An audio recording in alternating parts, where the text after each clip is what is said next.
I was having y'all, it's your boy Rico from RicoScores, bring y'all a Redskins report. Wasn't able to live stream today because I wanted to make sure I got a video out to y'all. Just a lot of random information that came out this past week. Wanted to report it all, and I will be live streaming tomorrow, as in Monday at 2 p.m. I appreciate y'all being patient with me. So let's go ahead and get to this Redskins report. Let's get it.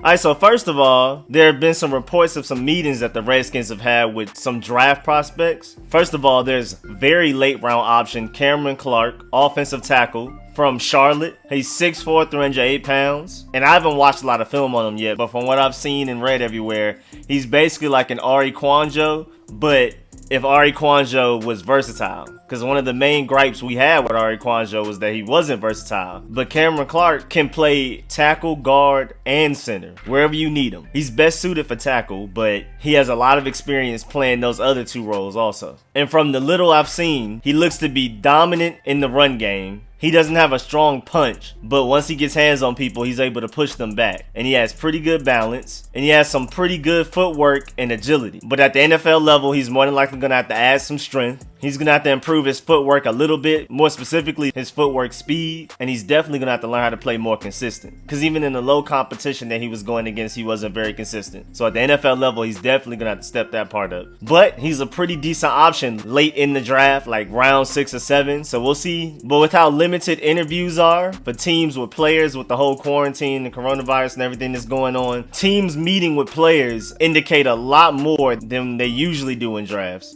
So we'll see if the Redskins end up taking a risk on him. He would be a solid option to bring in to compete with Cornelius Lucas. Hopefully if we bring in Jason Peters, that would be a really nice tackle room. There won't be a Trent Williams on the line, but I definitely love our left tackle situation if we bring in Jason Peters and add Cameron Clark very late in the draft. The Redskins also interviewed Sadiq Charles, offensive tackle from LSU, with that historical season that the LSU's offense just had. And I do like Sadiq Charles. For me, it's literally a tier of Tristan Wirfs, Andrew Thomas, Jedrick Wills, and Mekhi Becton. They're all tier 1 in this class. And then I feel like Sadiq Charles is right under them in tier 2. But the problem is, for the Redskins, we don't have a second round pick. And I highly doubt Sadiq Charles makes it to the 3rd round. That's the only reason I didn't include him in my mock draft. Because I don't want Sadiq Charles so much that I'm willing to pass up on Chase Young. I don't care what combination of players you give me. So as much as I love Sadiq Charles, and it's cool that the Redskins interviewed him, I highly doubt that the Redskins are going to find a way to get him. Unless they find a way to acquire a 2nd round pick from out of nowhere. Whether it be trading away Trent or trading away Ryan Kerrigan or whatever. I mean, this overall tackle class, after those first 5 guys, there's a huge cliff in talent, in my opinion. And that's why I didn't draft us any offensive tackles in that draft. I feel like, see what Cornelius Lucas can do, bring in Jason Peters for cheap, and then draft an offensive lineman in the 1st round of the 2021 draft, especially since the 2020 season is about to be just a big audition, and the main focus is not to win and try to make it to the playoffs in the Super Bowl. The main focus is to see who's got talent, who wants to be here, and all of that type of stuff. So there's no need to go and fill every need immediately like we're trying to go to the Super Bowl this year. So with that big drop-off in talent after Sadiq Charles, who won't be available in the 3rd round, I don't see any point in taking a tackle in any of the other rounds. I mean, you could bring in the Cameron Clark guy I was just talking about, but even then, I feel like the talent pool is higher for wide receiver and tight end in those later rounds than getting somebody who might not even be on the team in the next couple of years at tackle. Might as well see what Cornelius Lucas can do. Bring in Jason Peters for cheap to start this year, because he's basically just an upgrade over Donald Penn, who wasn't as bad as people act like last year. And then just go and get an offensive tackle in the 2021 draft. That's just me though. And then lastly, the Redskins also interviewed quarterback Jordan Love, who technically has the highest ceiling out of all of the quarterbacks in this quarterback class. He has the strongest arm. If slept on, he could possibly end up being another Pat Mahomes situation. Because going into that draft, people didn't think Pat Mahomes was that great. He just had a really, really strong arm. Strongest arm in the class. Highest ceiling. But people were worried about whether or not he would work out in the league or not. So people slept on him. Chiefs took a chance on him, and now look at him, best quarterback in the league. Jordan Love has a very similar story. And I know it's hard to say that anybody has the potential to be the best quarterback in the league like Pat Mahomes, but this Jordan Love situation is exactly the same. And I wouldn't be surprised if somebody like the Patriots trade up and get him, and then just be ready to run this league again for the next 12 years. But as far as the Redskins go, I doubt that they're actually pretty serious about getting Jordan Love, because you're going to have to get him in the first round. And we're pretty much a lock of taking Chase Young at number 2, which I'm going to talk about later in this video. And again, we don't have another pick to the 3rd round, so getting Jordan Love is pretty much impossible for the Redskins right now with the current draft picks we have. And also, I feel like this is just another, not necessarily smoke screen, but the off season is always lion season. There's all kinds of news and reports and rumors and all of that type of stuff. The Redskins are probably just doing due diligence or something. I highly doubt there's any real interest in Jordan Love, because you would have to get him in the first round. Which takes me to my next point. Chase Young is a lock at 2. Y'all might as well just go ahead and wrap it up. The main reasons, first of all, while Ron Rivera was the head coach for the Panthers for 9 drafts, he never once traded down in the first round. And they did well. Cam Newton, Luke Kuechly, Christian McCaffrey went to a Super Bowl. So the chances of the Redskins breaking that cycle for Ron Rivera are very slim. Like, I highly doubt the Redskins trade out of that pick. And not even just because of the Redskins side, but another team's side. You would have to give up so many picks just to move up, and you might not even need to move up. A lot of those teams drafting in the top 10 of the draft don't even need a quarterback.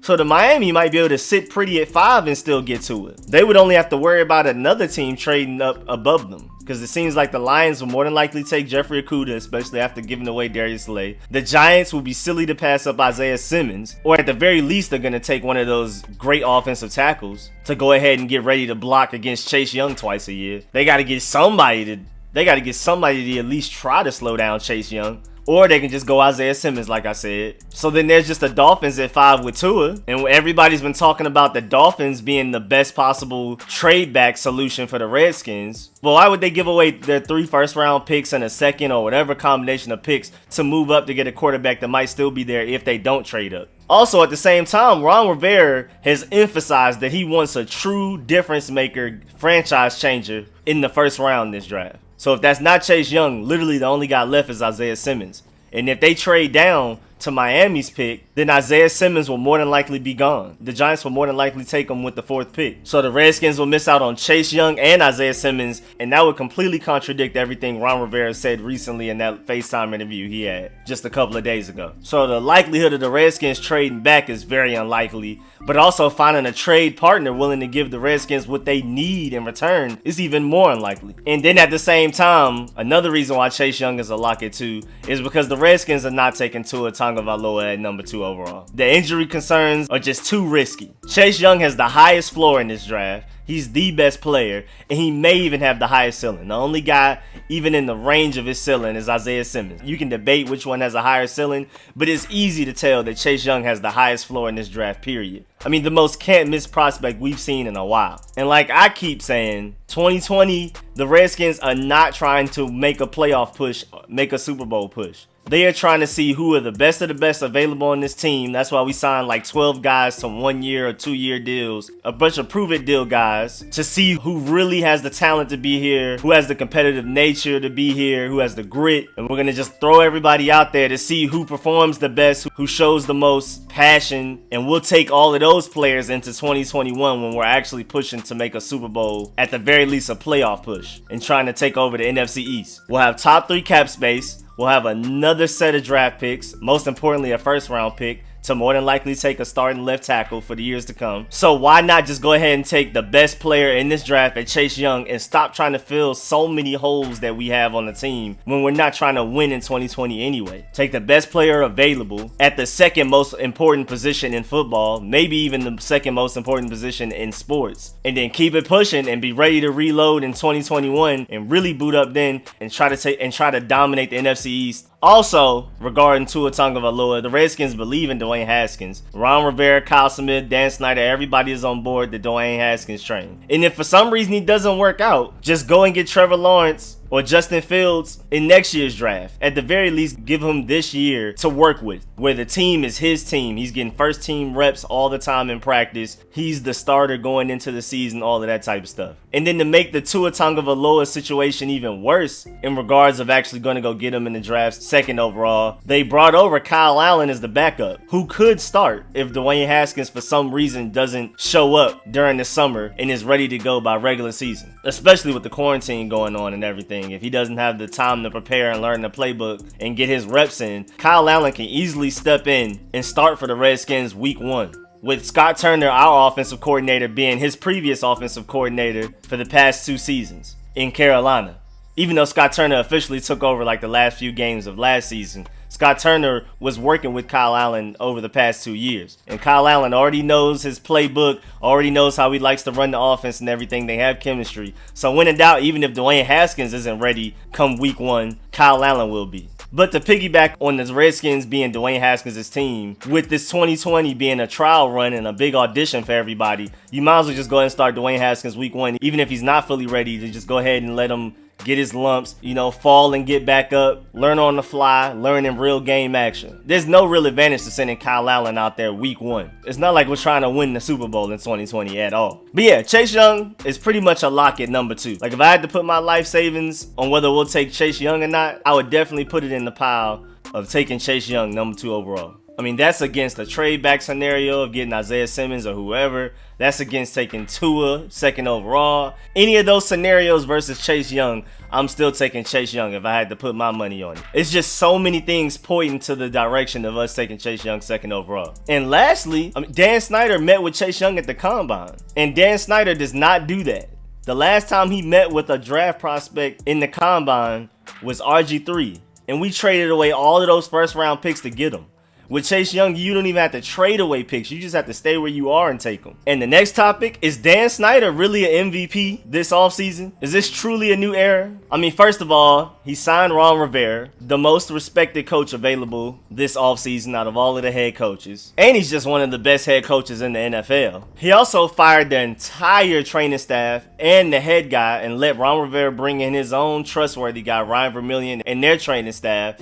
And he also brought in Dr. Kevin Wilk, who's like the Michael Jordan of the medical field. As far as exercise science goes and physical therapy, everybody in the sports world knows this guy and trusts him. And Dan Snyder literally just created a position for him. Like, this position was not even an open position for the Redskins. It was never filled before. Dan Snyder literally created a title for this guy. He will be the medical consultant for the Redskins. Also, Dan Snyder and Ron Rivera were able to snag Jack Del Rio, one of the most respected defensive coordinators in the history of football. And then on top of all of that, the Redskins were the first to hire a black woman to be a full-time coach in NFL history. The Redskins were the first to stop travel for their scouts amid all of the coronavirus chaos. The Redskins were the first to open their stadium for coronavirus efforts, testing and all of that type of stuff, helping everybody.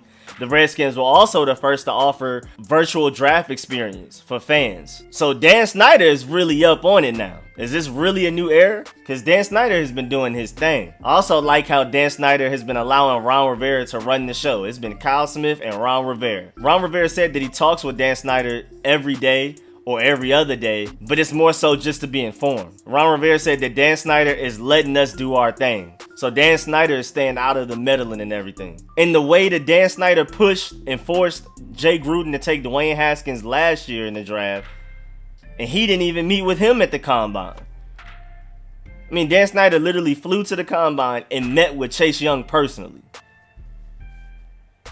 If that doesn't say we're taking them, then I don't know what will. I mean, Ron Rivera and Jack Del Rio have all publicly come out and said that they love him one way or another. I love how Dan Snyder is not meddling and micromanaging heavy. He's letting Ron Rivera and Kyle Smith do their thing and run this team the way they want it to be ran.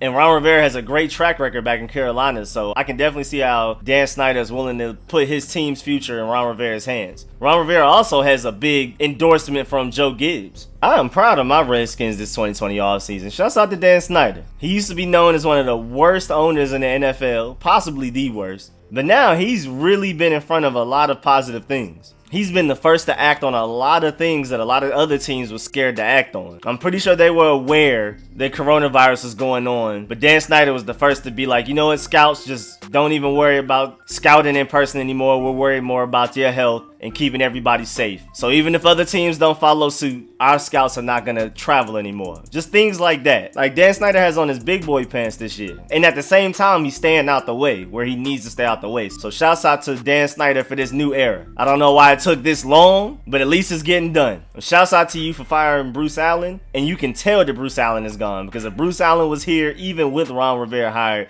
a lot of these things probably still wouldn't be happening right now. I mean, the Redskins have actually been getting positive press. Like, we may actually be shown love throughout the season. We're always getting hated on ESPN, NFL Network. But now, lately, over social media, ESPN, all of those channels, people have actually been impressed by us and not denying the good moves we made. Because, you know, normally y'all are used to it. You always hear, oh, the Redskins made a good move, but they're going to find a way to mess it up. No, there's no more backhanded compliments like that anymore. The Redskins are starting to actually earn respect as a franchise. And I personally don't care what other people think of my franchise, but it's still cool to see that Dan Snyder's being acknowledged. That means that he's actually doing something right. But me personally, I don't care what everybody else thinks about the Redskins. I know we're about to get a Super Bowl soon. But again, shouts out to Dan Snyder for doing things the right way lately. And next topic, Brandon Scherff said he wants to retire a Redskin. He said he looks forward to a long-term deal after signing the franchise tender. He signed his franchise tag, so he's going to get paid $15 million for 1 year this year. And the Redskins have till late July to extend him long-term. But Brandon Scherff said, I want to sign a long-term deal with them too. I love it here, and I've always said I wanted to be a Redskins for the rest of my career. So hopefully we can work towards that. And he also said that he was excited to officially be a Washington Redskin again for at least the 2020 season. So the Redskins are currently in contract talks with him to try to see if they can sign him long term, and Brandon Scherff seems pretty enthusiastic about it. So hopefully they get that done before that late July deadline, to where they'll have to end up waiting till the end of the 2020 season to try to extend him again. And then at that point, he'll technically just be an unrestricted free agent again. But as of right now, until late July, Redskins have first dibs on him. Really only dibs on him. And they could try to work out a deal to where they can sign him long term and keep him a Redskin for at least the next 4 years before we have to go through this process again. And then lastly, Reuben Foster and Alex Smith update from Ron Rivera. It's not really much of an update. He said that the last time he saw both of them, they were both in the middle of their rehabs. So he's not counting on anybody to be available because he really hasn't had a chance to see them recently with all of the quarantine and coronavirus stuff going on. But he did say that he has seen progress from both of them. And if I had to bet money on who could possibly play in 2020 between the two of them, I would put my money on Reuben Foster, with him actually sprinting lately and running on treadmills and stuff after finally getting feeling back in his toes. But we'll see though. You never know if Alex Smith might pull around a miracle, or you never know if for some reason Reuben Foster's never able to play football again, because running is one thing, but getting NFL ready to be able to take a hit to your knee again with a helmet coming full speed at you, that's a different type of shape. So we'll have to see if either of them can recover fully from their previous injuries. I really hope Reuben Foster recovers, because him added to this defense would take it to an entirely different level. I mean, he has all pro talent just waiting to be unlocked. And if we can get him back healthy, it's over with for the NFC East, especially with Chase Young. But that's the end of this Redskins report. I appreciate the view. I'm still working on more videos to get to y'all. I will be live streaming Monday at 2 p.m. So make sure y'all like this video if you learned anything. If you liked it, please subscribe for more content. And make sure you hit that bell for notifications, because a lot of the times I schedule my live stream and I send out what time and what day I'm doing it. Like yesterday, I scheduled it this morning, as in Sunday. I scheduled it for Monday at 2 p.m. And if you click that bell, you'll actually get a notification of when the stream is going to start up. At least you should. So make sure y'all subscribe and hit that bell to get all of my notifications. And again, I appreciate the support. I'll catch y'all later. I'm out.